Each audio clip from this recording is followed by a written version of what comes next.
I finished Assassin's Creed Nexus, and it really does some things that we haven't seen before in the franchise, but might get more common in the future. So let's look at what I learned after playing through this campaign and what I hope the next Assassin's Creed titles take away from this. Thanks to this MetaQuest VR game for sponsoring the video, really helps me maintain my team and improve the channel. Check Assassin's Creed Nexus out via the special link in the video description. So as you might know, we start the game by playing Ezio. We go back to Italy in 1509, so it takes place between Brotherhood and Revelations. And here we go, visit our sister Claudia again. But our reunion is quickly disrupted by an assault on the town led by Serafina, who, and this is a deep cut, is a member of the cult of Hermes that we encountered in the Da Vinci Disappearance DLC for Assassin's Creed Brotherhood. Maybe you remember this, it was also part of the Ezio collection, but in this 90-minute long mission, Da Vinci is captured by this cult and we go save him, and by doing so, we also kill Serafina, her father and brother. So she's now out for vengeance in Nexus and wants to get the stuff of Hermes to do so, but we of course know that the staff is in possession of Kassandra, so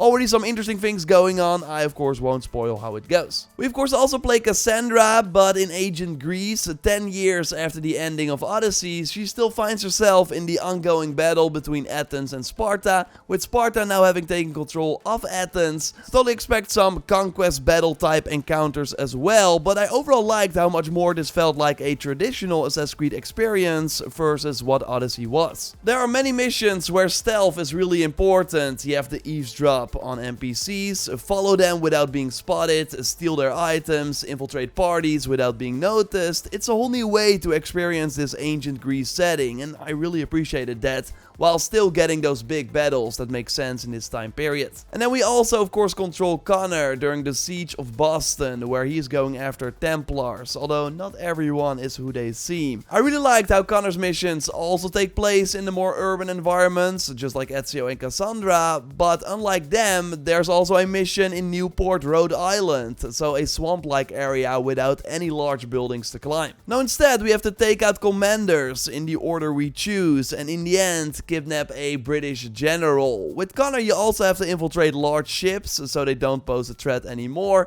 which is also a nice change versus the regular outpost you can expect. I think there's nothing wrong with sticking to one time period, I like that a lot as well, but Nexus did show that it's possible, and it's kinda cool to every 2 hours go to a different character and their respective setting. It keeps everything fresh. Another part is that there are obviously different enemies in each time period. The guns were not invented back in ancient Greece, while they did use a ton of shields there, but you don't see shield-wearing enemies while playing as Ezio or Connor, for example. The only downside to this multiple setting approach is that you do have 3 different storylines to follow, and especially if you like put down the game and come back after some time, it might be hard to keep track of what is going on in each setting. So if we ever see the multiple setting approach again in the future, then I really hope they do a short recap before switching to a different time period, similar to TV shows like Previously On, something like that. That would really help you keep track of everything, and I will of course be the first to tell you if a game with multiple settings is announced, so subscribe to be up to date on that, and if you like the video so far, leave a like, that would really help me out. So yeah, after finishing Nexus, I'm down for more full-length games with multiple settings, especially if each protagonist also plays very differently. Like in Nexus, you really see the appeal of that. So while every character has a melee weapon, the big difference is that Connor can also throw his tomahawk as a ranged weapon that can then insta-kill enemies from far away. Both Kassandra and Connor have a bow, but Kassandra can slow down time, making it easier to aim and hit the enemy, while Ezio uses his crossbow that obviously functions in a different way and has a bit more accuracy. But the biggest difference is that both Ezio and Connor have 2 hidden blades, while Kassandra only 1.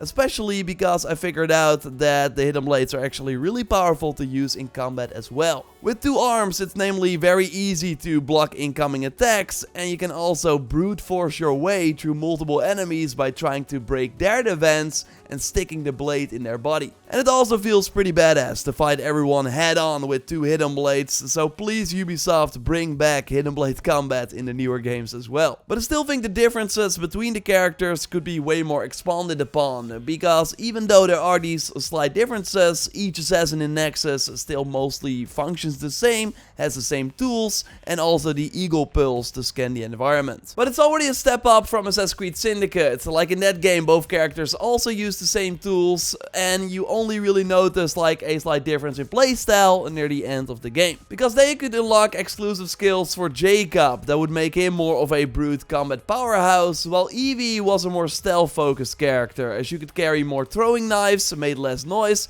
and could even turn invisible when standing still, a skill we of course also later saw in Assassin's Creed Odyssey. In Syndicate, they by the way explain it as her being able to blend into her surroundings and seemingly disappear, so the visual effect is more a way to show us that the enemies will have a hard time spotting you, while in Odyssey we of course use the broken spear of Leonidas that will also glow when using the ability, and with the upgrade we can even move around while being invisible.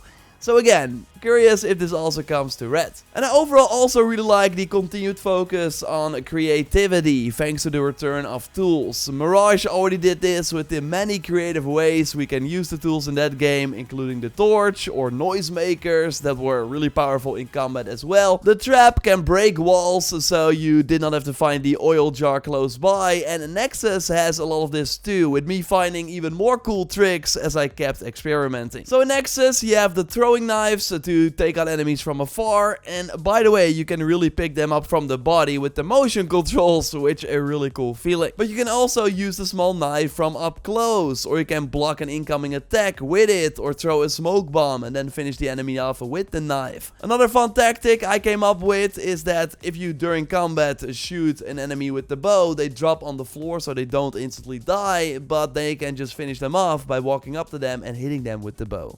They only need one hit, and it really never gets old. So I hope that we can be just as creative as in Nexus and Mirage in future titles. So that's kind of the trend moving forward. I really hope to see that. Check out Assassin's Creed Nexus via the special link in the video description. That would really help me out. A like on the video would also be awesome. And subscribe. I'll of course keep you up to date on everything Assassin's Creed. And if you want to check out my previous Nexus video, you can do so by clicking on the screen.